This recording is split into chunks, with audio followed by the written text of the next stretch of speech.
le 4 avril 2025 ci le Sénégal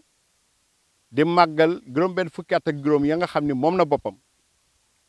wante en 1965 le président Léopold Sédar Senghor dafa wowoon benn tubaab bu jigéen bu ñuy wax Suzanne Gauthier nekk héraldiste nag mooy ka nga xam ni mooy defar ay drapeau di defar ay emblème di defar ay tampon ni ko nag dama bëggoon yow Suzanne Gauthier nga defaral Sénégal benn tampon ba nga xam ne ci lay tamponné lépp la nga xam ne Sénégal moom lay signature moom la koy def ci la nag Suzanne Gauthier ci boppam defaral tampon Sénégal boobu en 1965 réew nag bu ngeen gis ci àddina day am raaya day am tampon raaya bi Sénégal yëpp xam na ni vert jaune rouge la mu am benn biddéew bu nekk ci digg bi fépp ci àddina foo gisee vert jaune rouge mu am biddéew rek day wax Sénégal la loolu tam day nekk mandarga ci Sénégal day tax ba Sénégal ñu mën ko xàmmee ak yeneen réew yi et emblème bee tam day tax ñu xàmmee Sénégal ci beneen réew mi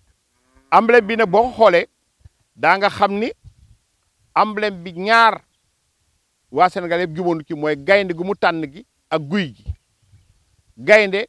boo xoolee waasu Sénégal yëpp nangu nunu bëgg xam nunu ni gaynde ci seen bopp ci seen aada la bokk ndax gaynde mooy buuru mandeng bi gaynde mooy fit borom fit gaynde mooy ka nga xam ni lépp la nga xam ni ñeme la ak fulla la mooy gaynde moo tax waaso yi mu di séeréer ba mu di tukulóor ba mu di pël ba mu di soose ba ñoom ñëpp mu di wolof ba ñoom ñëpp ak saraxole bi du ñuy gis seen bopp ci gaynde beneen beetam mu di garab ga nga xam ne jël na ko ñëpp xam nañ ni guy ci biir àll bi naam ndimba nga fa naam xaye nga fa naam seng nga fa wante garab yëpp guy ci boppam moo ci gën ëpp jëmm moo yëpp maanaa te Sénégal yi itam ñëpp ci seen bopp daanu gis seen bopp ci guy kon nag bu mu ñëwee ba fab gaynde ak guy loolu ñëpp giboonuñ ci wante kañ luy problème bi mooy que moom ci boppam nan la dessiné gaynde gi moom ci boppam nan la dessiné guy gi moom ci boppam boo xoolee nu mu dessiné gaynde gi da ngay xam ni dafa nekk copier-coller ya nga xam ni ñoo nekk ci emblème mu Angleterre wala Flandre wala Hollande nit nag du dessiné lu mu xamul moo tax nag fii ci Sénégal ñu war ci jamono yii ñu reprendre nu mu dessiné gaynde gi ñu woo suñuy homme de culture yi suñuy graphiste yi ñu reprendre ko nga xam ne dañuy am gaynde ga nga xam ni day niroog gaynde ba nga xam ne du tàllal làmmiñam comme gaynde ndaw si gaynde ga nga xam ni du niroog comme seen benn bàyyi ma bu ñuy wax griffon gaynde ga nga xam ni day ŋar gaynde nga xam ne day génne ay sellam gaynde ga nga xam ni karawam ci boppam du bare karaw ba nga xam ne day mel na leen ndax bu ngeen xoolee gaynde gi da ngeen xam ni gaynde gi dafa am karaw gu mel na leen karaw ga nga xam ni mooy lépp la nga xam ni bàyyi ma bu dëkk ci dëkk bu am neige day am karaw gu bare nga xam ne day mel na leen nun nag ñoom gaynde ga nga xam ne day am couleur pas jaune mais couleur fauve guy gi itam boo xoolee guy gi da ngay xam ne guy gi bokkul ak kenn du ko xool di wax guy la day niroog réclame touristique ñu bëgg nag sunu artistes yi dessiné lu benn guy ga nga xam ni tronc bi taatu guy gi du nekk la nga xam ne dafa marron wala la nga xam ne day am couleur u xoomaak ndax ñun xamuñu guy ga nga xam ni da couleur am day marron ñun suñuy guy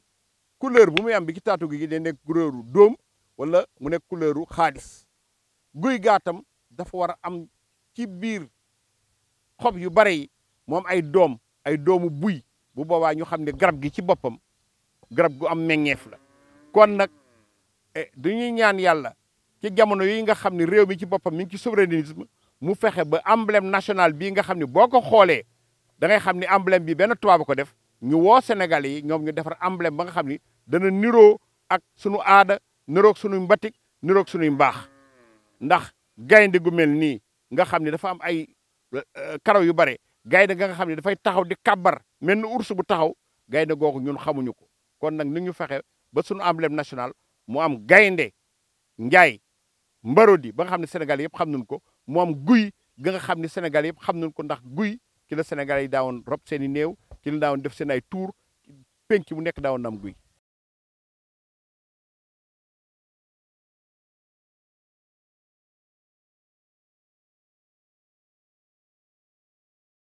En 1965, le président Léopold Sédar Senghor avait commandé à une édardiste française, celle qui est chargée de créer des emblèmes, des insignes et des drapeaux, de créer l'emblème national du Sénégal.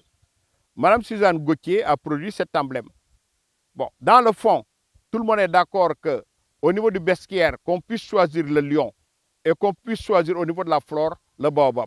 Le lion est un animal totem pour l'ensemble des ethnies sénégalaises parce que symbolise la force, le roi de la savane. Par contre, le baobab symbolise la force tranquille et en même temps l'esprit actuel de notre tradition, l'esprit, le mysticisme même des Sénégalais. Donc, par principe, tous les Sénégalais puissent se reconnaître, aussi bien les Sérères, les Saraxolé, les Peuls, les Toucouleurs, les Wolofs, les Diola, les Socé peuvent se reconnaître à travers l'animal lion, le roi lion,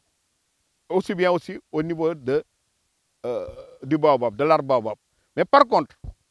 c'est la façon dont Suzanne Gauthier a dessiné, a conçu le lion au niveau de notre emblème national, au niveau du baobab, qui constitue un problème. On a l'impression qu'il a fait un copier-coller des emblèmes de la Flandre, de l'Angleterre ou de l'Hollande. Et on voit à travers cet emblème, ce lion, qui est un lion qui a une stature debout. Dans nos tropiques, les lions n'ont pas de stature debout, peut-être les ours. À la limite aussi, ce lion a une tête d'ours. Un lion qui a une langue pendante. Nous, nos lions à l'heure actuelle, rugissent et ont des crocs. Ensuite, ce lion est très poilu, très velu. À la limite même, ce lion a de la laine, comme les animaux des pays tempérés à neige, où il y a la neige. Donc nous, vraiment, on aurait bien aimé que nos graphistes, que nos hommes de culture puissent reprendre les images de notre emblème national pour qu'on puisse avoir un lion qui ne ressemble pas à cet ours, qu'on puisse pas avoir un lion qui ne ressemble pas à cet animal mythique qui est le griffon chez les Européens, qu'on puisse avoir un lion avec une grande crinière, un lion avec ses crocs, un lion qui rugit, un lion qui a une couleur fauve. Et au niveau du baobab aussi, on a vu qu'à travers ces images, que ce baobab ressemble à une réclame publicitaire. On aurait bien aimé, chaque fois qu'on regarde l'emblème, on sent immédiatement que ça, c'est le baobab. Le baobab, mais le baobab avec ses fruits. Parce que nous, on a besoin d'un arbre nourricier. Donc, à l'époque du souverainisme de notre pays, vraiment, il faudra qu'on change cet emblème qui illustre l'époque néocoloniale.